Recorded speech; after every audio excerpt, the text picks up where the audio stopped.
Now with Jamie in Studio B for a preview of what's ahead on Sports Overtime. Well, thank you, Haley, and thank you, Allison. My goodness, I just ran to the studio. I have nobody here to make fun of me tonight, so that's a good thing. Coming up on the Appalachian Wireless Sports Overtime, of course, Kentucky advances tonight at the SEC tournament. We'll go back down to Nashville to talk with Josh and Tanner, and we'll have some Western Kentucky highlights and go around the SEC to tell you what happens in today's tournament. That's all coming up on the Appalachian Wireless Sports Overtime. Murray drives. Clock's got 5 as Poitras launches. Coming up on the Appalachian Wireless Sports Overtime. You know, fortunately for us, we've played them twice. Kentucky tips its SEC tournament off with Alabama. Plus, we cap off our coverage from Northern Kentucky at the Girls Sweet 16. You know, we just have to stay in the dogfight, and I think that's what we did. I think we all competed. And Western Kentucky plays in the semifinals of the Conference USA tournament. Are you ready? For Freeman, Cosby way downtown. I'm ready. Let's start the show. I'm Amber Branham. I'm Shayla Wendig. I'm Brianna Elam. I'm Dakota Brown. I'm Sarah Spencer. And I'm Destiny Kay. We're the Powell County Lady Pirates, and Sports Overtime starts now. Well, hello and welcome in to the Appalachian Wireless Sports Overtime. Glad you are tuning in on TV or the internet. I'm all by myself tonight. Josh McKinney is down in the Music City covering the Cats at the SEC tournament. My Saturday sidekick, Lauren Cash, is in Louisville, so I have to sit here and read a 30-second intro all by myself. That took up 22 seconds. These are the last 8 seconds. Kentucky, Alabama, SEC quarterfinals. Let's go for a third time, shall we? The Cats beat Alabama twice in the regular season. Jamal Murray, he's ready to go, him and his bow and arrow. And here come the Cats out and running. Please enjoy.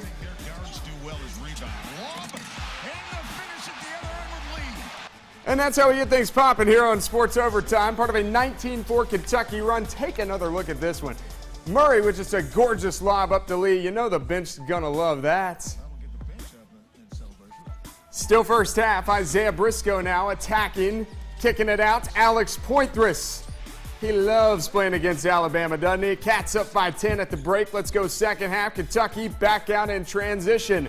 Off the miss. Briscoe. The kick out to Tyler Eulis. That's a 3-ball. Eulis goes for 17. Cats by 15. They hit 13 of 22 3-balls.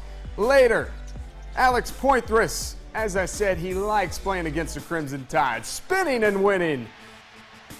Oh, and he's not done, by the way. Poitras. Hashtag another one. Poitras with 20 points tonight. He hit 4 3-balls. Again, he likes Alabama. And then there's this guy. Murray be like, Alex, I love you, man. I love you shooting threes. But, bro, I've got more of these in one season than anyone at Kentucky not named Jody Meeks. You saw one of them. Here comes another. Does it again. Finished with 23. He's got 104 3-balls on the season. Meeks has the single season record with 117. Kentucky wins 85-59. Murray, Poitras, Eulis, all in double figures. Kentucky punches its ticket to the semifinal again, 85-59. So they're playing in Nashville once again. So Cats get it done in convincing fashion.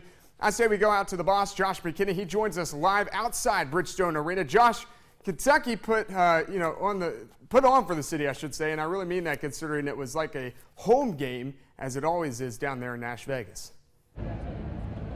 Yeah, it was an all-around team effort for Kentucky. 60 points from Jamal Murray, Tyler Eulis, Alex Poitras, joined by Tanner Hesterberg. Tanner, those three really carried the way for Kentucky, outscoring Alabama themselves.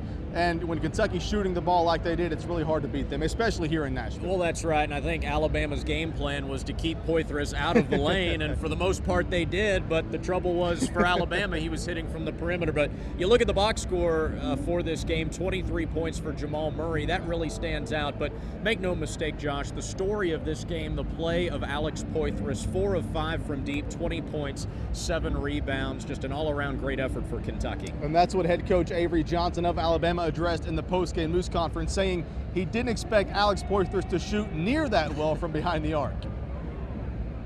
We came into the game trying to minimize his success in the paint.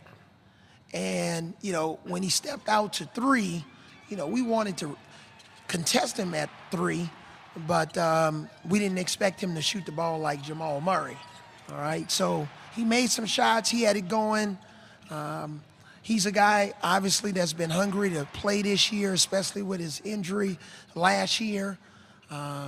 So he played like a star tonight, not only inside, but from behind the three-point line. From the jump, everybody on the team was just in the rhythm. We were playing great defense, and it just led to our offense. Everybody was confident out there, making shots, and just getting in the rhythm, doing what you can do offensively. Now, earlier in the week, John Calipari said this will be his team's toughest game here in Nashville. If a 26-point win is any indication, if this is tough, you got to like their chances moving forward, don't you? If you're Coach Cal, if you're a Kentucky fan, you really can't complain about the path that's been laid out for Kentucky in this SEC tournament. A very good matchup tonight against Alabama. Kentucky matches up well with both South Carolina and Georgia, the two teams playing right now. The last score I heard, South Carolina was up a point in the second half, so it could be a rematch either way there tomorrow in the semifinals. Kentucky on to the SEC Tournament Final Four. We'll have reports all day tomorrow on Mountain News Weekend Edition and the Sports Overtime Saturday night. For Tanner Hesterberg, I'm Josh McKinney in downtown Nashville. Jamie, back to you. Thank you, Josh. Thank you, Tanner. Let's find out who Kentucky will play. South Carolina, the 3 seed, taking on Georgia. First half, Sindarius Thornwell. Now that's a 3 ball, and of course he falls down, gets fouled, so that makes it a 4-point ball. 4-point play, SC up 7. Gamecocks trying to get their first win over Georgia. They got swept in the regular season. That's Lamonis Kavach's baseline J. Gamecocks up by 8 a little later. Now, J.J. Frazier, this guy's really, really fast for Georgia. He's about Tyler Ulis' height, but he's got some wheels. Goes coast to coast. Currently, South Carolina and Georgia are in progress, and it's 59-58. This game live on the SEC network right now. Just about 3 minutes to go. Again, South Carolina leads Georgia 59-58.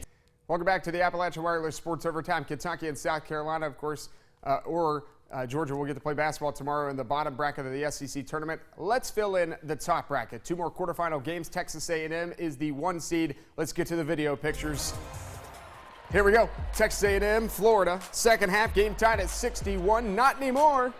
Jalen Jones comes out of the scramble. Easy buckets. Aggies up 2. Ensuing possession. Gators can't hold on to it. Alex Caruso. Ooh, coast to coast. All right, there's a minute left. A&M looking to ice it, and Daniel House, he does. He had 15 in the game. Let's go to the Highlands Health System scoreboard. The Aggies entered the game having won their last 6 by an average margin of 10 points. They only won it by 6 today, but a win is a win in March, and the Aggies advance. Tennessee and LSU. Winner will play Texas A&M in the semifinals tomorrow, 1 o'clock on the ESPN, I should say. First half, LSU up 4. Josh Gray says, "Give me that basketball." Lays it in, 2 of his 11. Later in the game, it's Devin Balkman. Oh, yeah. Ball's still down 1. Second half, Armani Moore takes us to class. Bounce pass 101.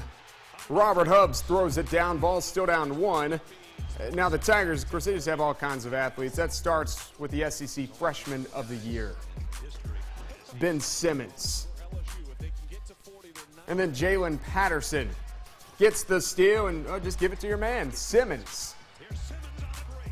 He had 15. Antonio Blakeney led the way for LSU with 22, and LSU advances to the semifinals 84-75. I didn't have a single jump shot or three-pointer in the highlights by LSU, but that's because the Tigers outscored Tennessee 44-30 in the paint. So we'll be down to 4 by the end of the night.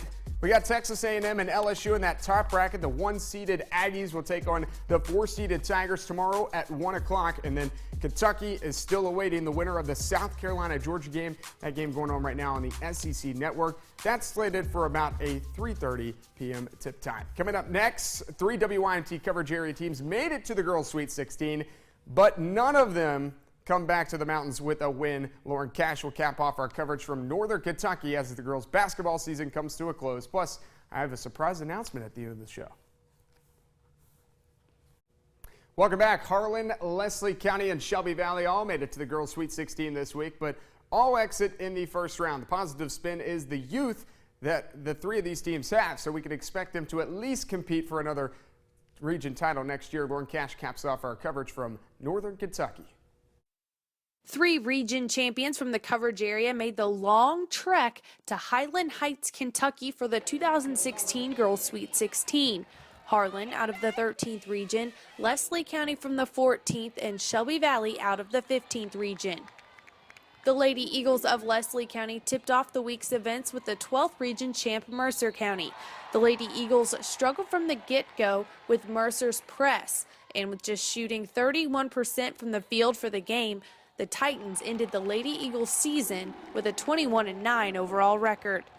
I felt like, we ran into probably one of the contenders here in the state tournament, maybe the favorite in our little 14 bracket, and they played well today. We knew it was going to be about handling their pressure and contesting their three-point shots, and both of those aspects of the game they played really well in. Even though Leslie County's season is over, the players know they accomplished something that their team, coaches, and community can be proud of. It's crazy. I mean, this basketball team's the actual team, and we just love one another, and it's just awesome experience with them, and especially bring it back to to Hyden where it hasn't been in 30 years. Following up the first game of the opening round, the 15th region champs Shelby Valley took the court to meet up with the champions out of the 11th region, Franklin County. Early game jitters for this young team were not a factor, jumping out to a quick lead on the Lady Flyers. But Franklin County's adjustments in the second half and overall length got the best of Shelby Valley. The Lady Cats finished off the season with 28 wins and 4 losses. The lone senior, Lakin Mullins, put up a team-high 18 points in the loss. I was extremely proud of my young kids. I tell you, I don't think nobody gave us much of a chance to even compete down here. And you're starting 4 young sophomores that never, had no varsity experience, and they just competed. I'm so proud of these young kids, and very proud of them. Well, we did a lot of things that people didn't think we could do this time last year. I don't think anybody would have thought that this young team would have been here. But, we worked hard, and I've been blessed with great teammates who've worked hard, and great coaches who care about us. And it's just been an amazing season, and I'm thankful that I've been able to participate in it. Our last coverage area team, the Harlan Lady Dragons, faced off with Owensboro Catholic in the final game from the opening round of the state tournament. These two played back in the All-A State semifinals. This time, the Lady Aces jumped out to a quick 7-0 lead, forcing back-to-back turnovers in the backcourt by the Lady Dragons. But Harlan fought back and tied the game in the first quarter. But even with 19 points from junior point guard Jordan Brock, the Lady Aces overpowered Harlan with their size. Harlan ended its season with a 27-5 overall record. We just have to stay in the dogfight, and I think that's what we did. I think we all competed, and I'm really proud of the ones who came off the bench. That was a big key for us because we had, some in foul trouble, and I'm just really proud of, how we handled from, coming back from that turnovers. I think we'll be back. A quick scan of the rosters from these teams, no more than 3 seniors on any of them. A bunch of young players with valuable experience at BB&T Arena to leave them hungry enough to get back next season.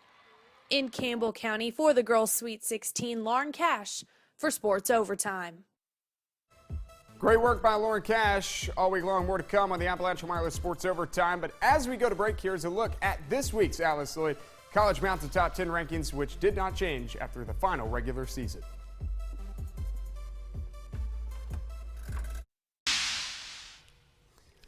Time now for our Long John Silver's nothing but net shot of the night. Jamal Murray on the rebound and on the run up to Marcus Lee. Woo! Marcus Lee, our Long John Silver's nothing but net / dunk of the night. As you take another look right there. All right, let's get you set to the Saturday slate, sponsored all season long by Union College. Tomorrow, it's LMU time. The nationally ranked #1 Lincoln Memorial Rail Splitters will begin their quest to a Division II national championship at Tex Turner Arena. 5:30 tip time. LMU, the top overall seed, will face off with 8-seeded Lander Bearcats in the quarterfinal round of the Southeast Regional. LMU is riding a 19-game win streak. The Splitters are looking to advance into the second round of the NCAA tournament for the 5th consecutive time. And then if they can win it in the round of 32, it'll be the first time in program history. Highlights and post-game reaction tomorrow on the Appalachian Wireless Sports Overtime Saturday night, which again, I'll have some news about here in just a little bit. Now, last night, former Perry Central Commodore Kendall Noble got another triple-double, her second of the year and second in Western Kentucky women's basketball history, but the Lady Tops lost to Marshall in the Conference USA tournament. The men still alive, hoping to play on Saturday. Senior Nigel Snipes and Western taking on Old Dominion in the Conference USA semifinals. Dude was lighting it up today. Tops down by 1, though. Here's Trey Freeman. Get used to his name. He scored a lot of points. Right at the end of the half, Snipes, he puts up a 3-ball. This thing clanks around the rim, finally just drops in. Tops up 3 at the break. Second half, here comes Freeman. Whew. Old Dominion up by 6. Later, give me some more Freeman. Triple. He went for 42. Repeat, 42. WKU showing some fight, though. Aaron Cosby from long range there, but the Monarchs hang on. Zoran Talley, he gets the putback right here, and the Tops' hopes of going dancing fall short. Western Kentucky eliminated in the semifinals of the Conference USA tournament, 89-77. Justin Johnson, 12 points, 5 rebounds. All right, I got more highlights. Bankers Life Fieldhouse in Indianapolis, home of the Big Ten tournament. Number 1 seed Indiana taking on 8 seed Michigan. Now this one was wild. Troy Williams gets it started with the 3-ball. Let's go second half now with the Wolverines down 1 at the half. This is Mark Donald. Woo, goodness. Indiana up 4. John Beeline's team, though, always ready in March. Duncan Robinson, that ties the game up at 69 with 45 seconds to go, and then Cameron Chapman to win it. At the buzzer, Michigan moving on 72-69. Big 12 Conference semifinals, top-ranked Kansas seeking their 8th straight win over Baylor. Final seconds of the first half, Baylor down 1. Devontae Graham, he can't get it to go with Perry Ellis there, but Jake Lindsey can. Baylor up 2 at the half. Second half, Kansas up by 4. Jayhawks moving the ball around the perimeter. Rock, chalk, Jayhawk. Perry Ellis. And check out the final score, by the way. Kansas wins this game 70-66. So Kansas will play the winner of the West Virginia-Oklahoma game. All right, I hope you enjoyed the show tonight. I've got big news for you coming up for tomorrow night's show. I'll just go ahead and mention it because I said we were going to have it. South Rural head coach Jeff Davis, Buckhorn head coach John Noble, and Travis York, Lawrence County head coach, will be co-hosting the Appalachian Wireless Sports Overtime Saturday night, tomorrow night with me. And by the way, Georgia won the game, so Kentucky will play Georgia tomorrow. Hope you enjoyed it. It's been rushed. Should be fun tomorrow night.